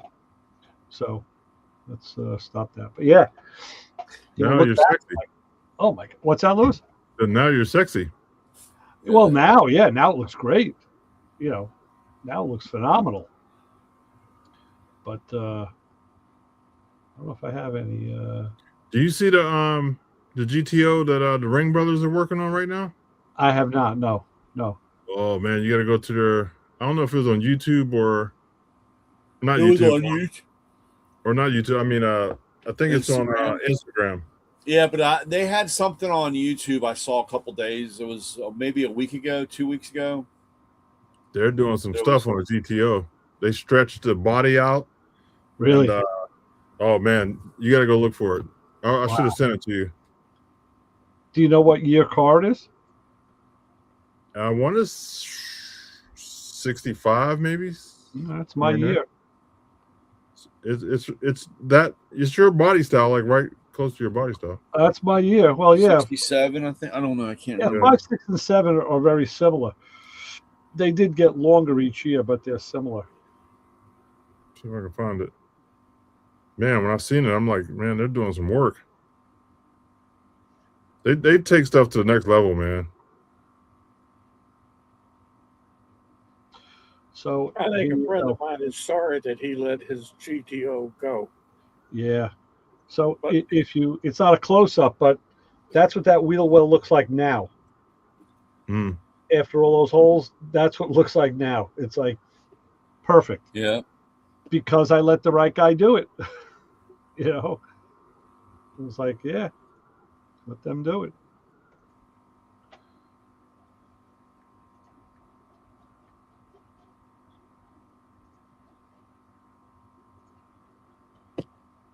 Yeah. Yeah, Brian, I think that's really, like I said, it wasn't a really big stretch for me to do that because I know I'm not a body guy. I've never had any real, I never fooled myself about that. I know I'm not. And I mean, I know a lot of guys, like probably even you, have done and done body work and played with it and had good results. I haven't even had that. So it was easier for me to say that because I knew the little bit that I did over the years. I tell you, when I had my first Fiat, there was a drain that the gas fill is on the top of the quarter panel, and the drain, for rainwater or whatever, it's just a hose that goes down on the inner quarter and comes out between the body, the inner and the outer body, and just dumps it down behind the rear wheel.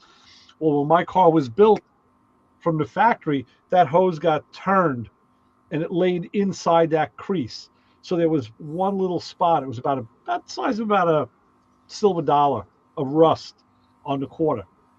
So I took it upon myself to grind it out, and I filled it, and I stuffed steel wool in there or whatever, and and then I maybe a little bit of mesh, and I bonded it, and I was proud of it, and it looked pretty good. I hit it with some primer; it looked okay.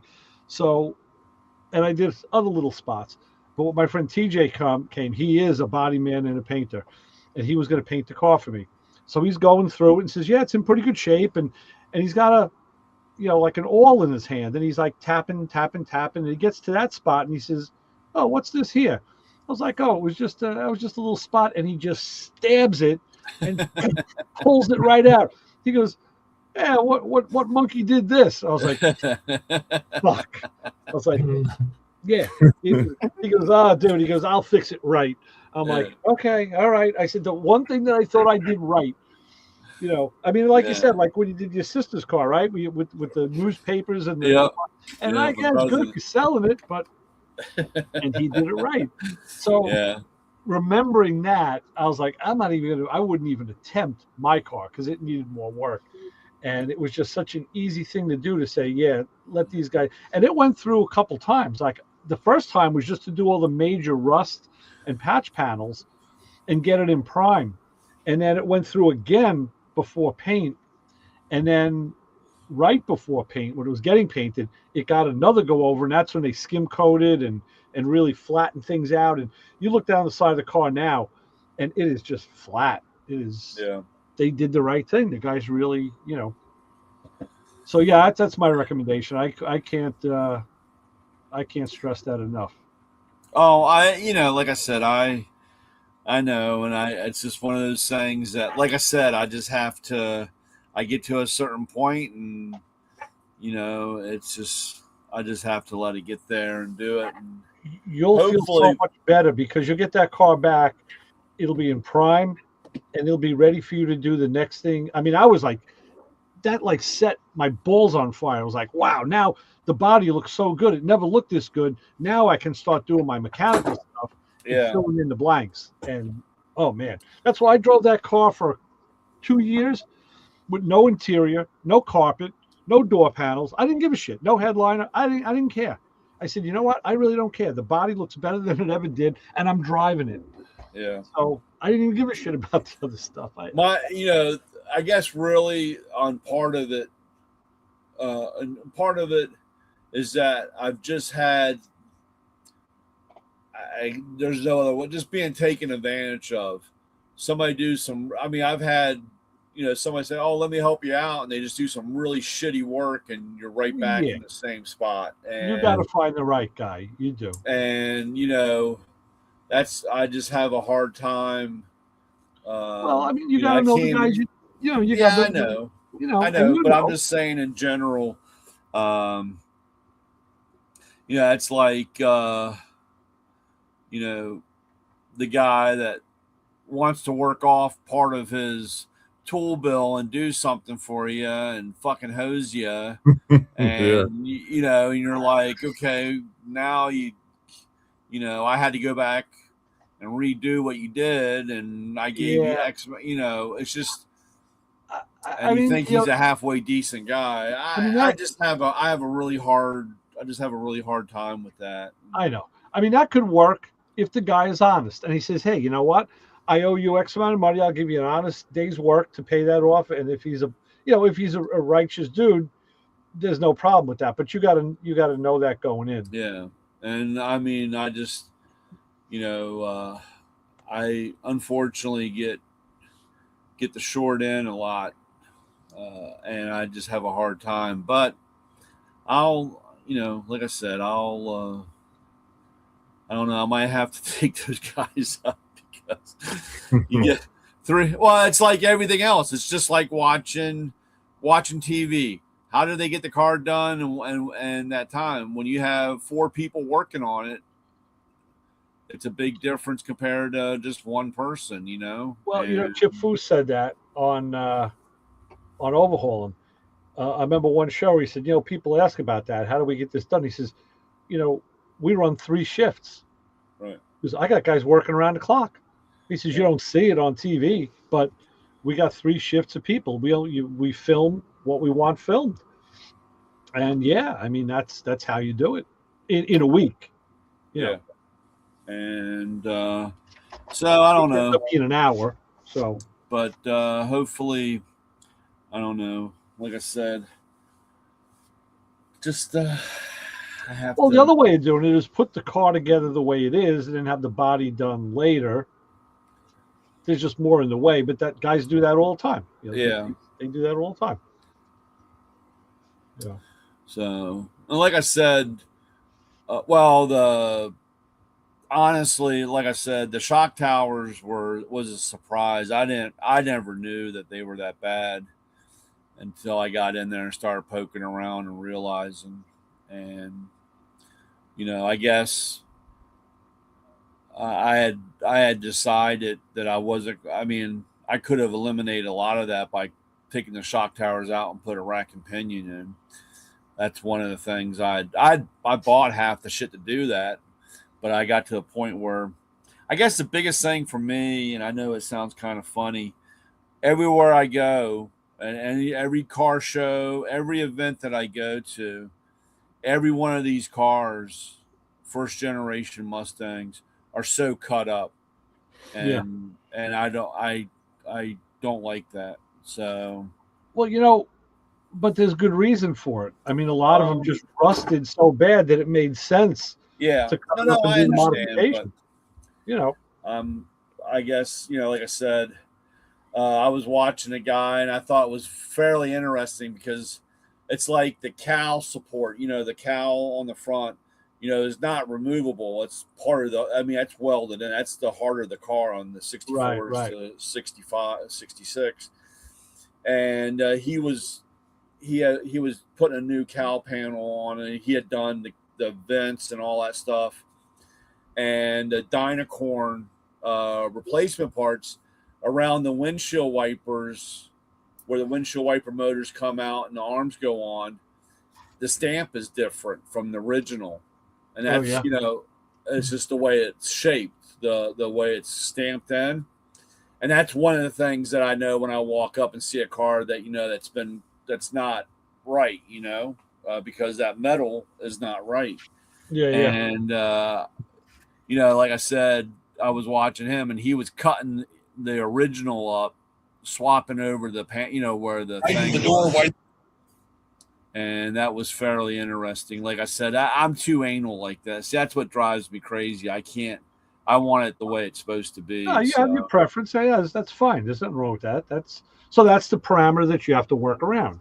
You know. So, like I said, I can't leave.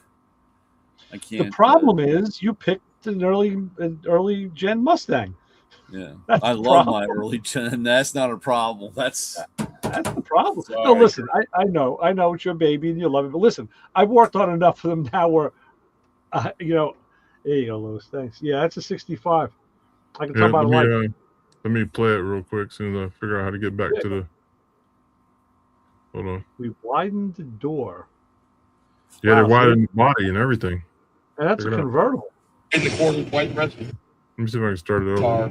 But the fenders we left alone. We just moved them out. And this takes up that extra 2.5 inches. The carbon hood, that is a stock width across the center. But here where this vent ends, it is wider by 5 inches. Doors, carbon door skins, assembled now. They're one piece. Modern locks, modern latches. We're working on fitting the glass, regulators, and all that, getting that all together. You see that we had to add a whole new body line here. In moving this fender out, this body line was originally here at the A-pillar, and it disappeared. Now it's out, so we needed to add a new body line. That is here in this carbon skin, and our mirrors are going to come about right here. And then that dies, that new body line goes away, and we come into that width extension and rest of the car. wow. I wonder why they did that. Just to be different, or was there another reason? I'm not sure. I wonder what the drive line is. It looked like an LS. It's an LS. Yeah, most likely. Yeah, they widened the body, everything. Yeah. Yeah. Yeah, they're on a different level. I'll tell you that. Oh yeah. For sure. So I'm gonna try to get him back on pretty soon. He hollers at me every time I see him. Why don't you get me back on the show? Yeah. So yeah, we'll get him on. No problem there. I might be going up their way next month, so I'm trying to stop at the shop. Last year when we were there, they were out of town, so missed the stop by.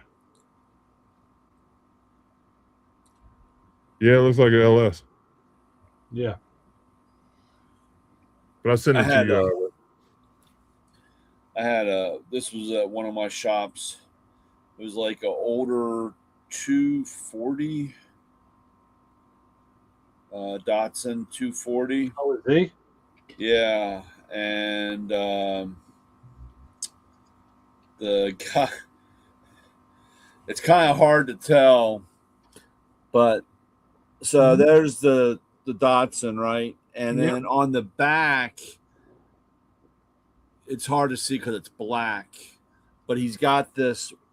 I don't know if you can see the big wing. Uh-huh.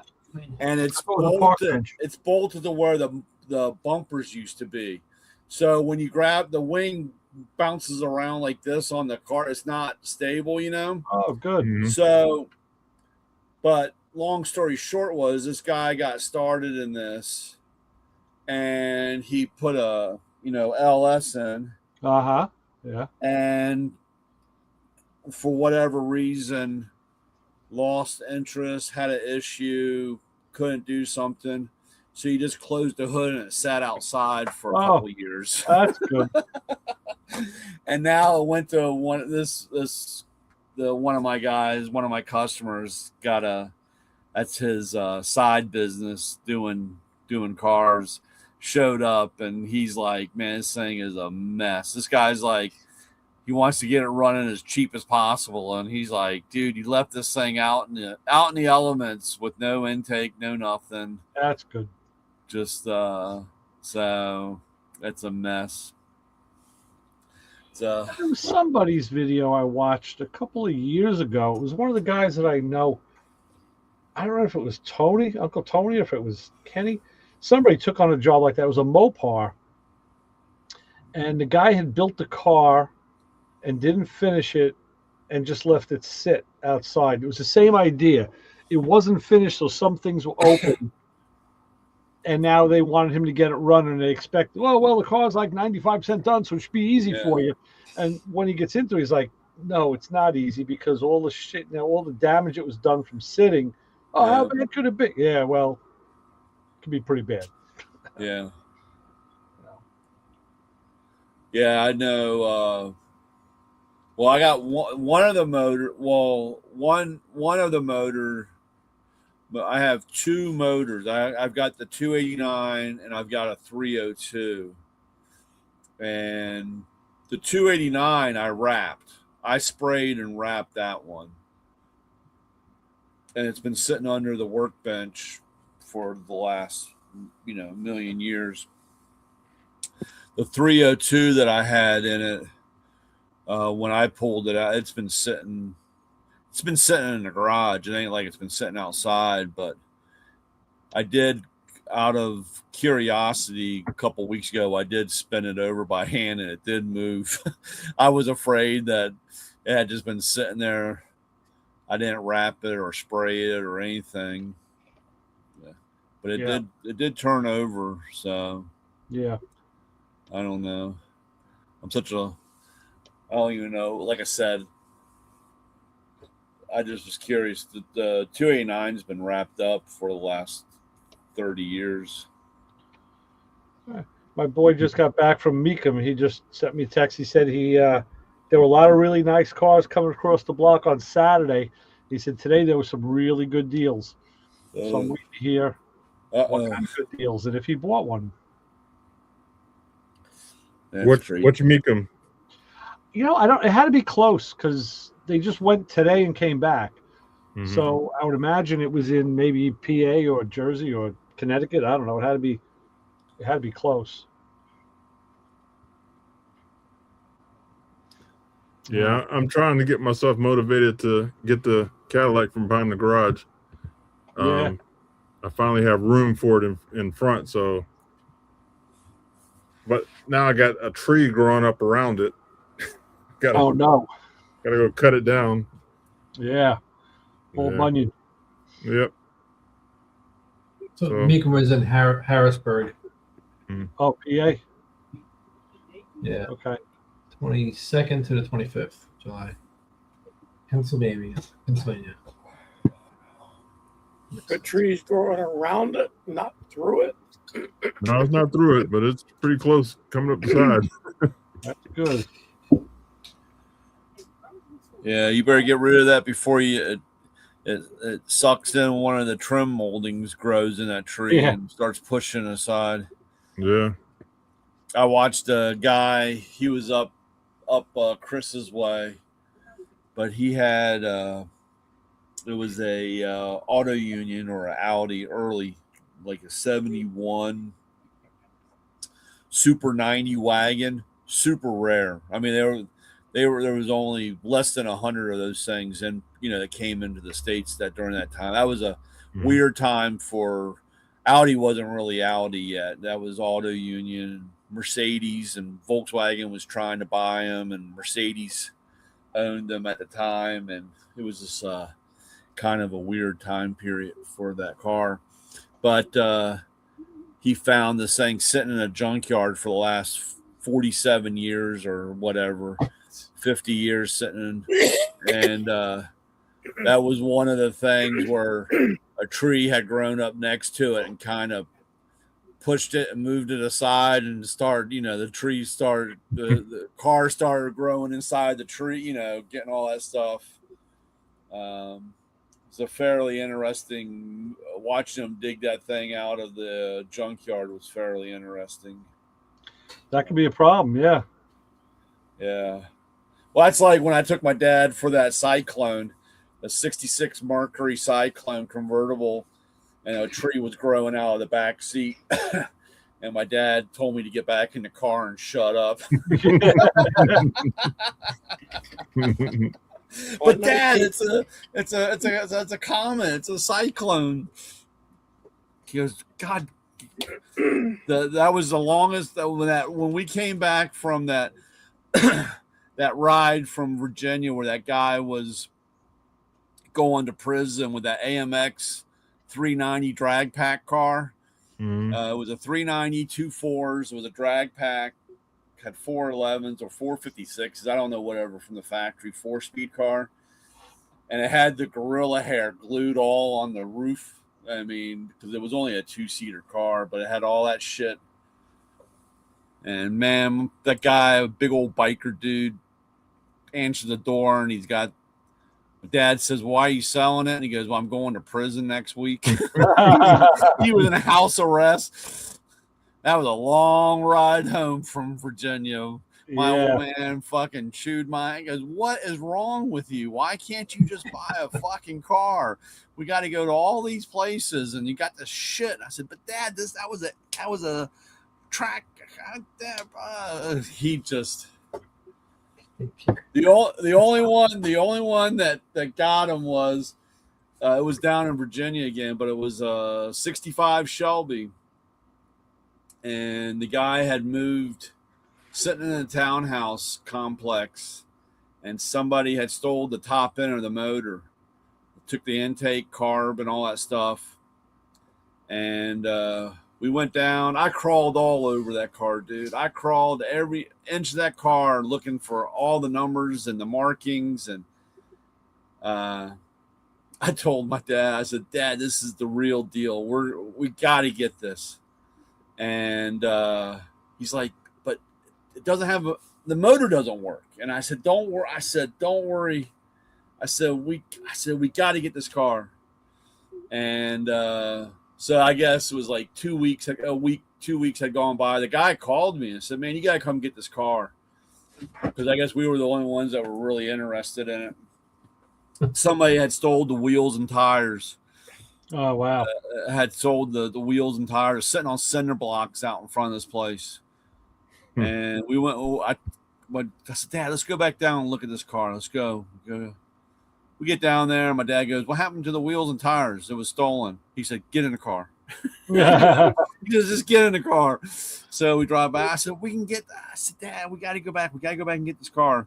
So then you fast forward time, 40 some years later, mom and dad are over here, got Barrett Jackson on, and all of a sudden, rolling across the stage, 1965 Shelby. And my dad perked up and looked over, and he goes, "That looked like the car that we went and looked at." And I said, "Don't even." And of course, the bidding starts going, and my dad's like, "Holy shit, you got to be kidding me." I was like, "Dad, I told you." Might have been the same car. Man, I tell you, I was so mad. Well, in 1970, a friend of mine and I went to look at a car down in Texas near Houston. And I thought my friend was going to go to jail because we go up there, the car is sitting in the yard, and there's a tree growing through the engine compartment. So Charlie goes up to the guy and says, "How much you want for that?" "Oh, la, da, da, da, da." And Charlie said, "There's a tree." "Oh, don't worry about it. I'll have it running in a week." Charlie damn near grabbed him because he was so pissed. Yeah. He wanted the car, but he thought it was a fortune. And I can't remember what it was. Mustang or something.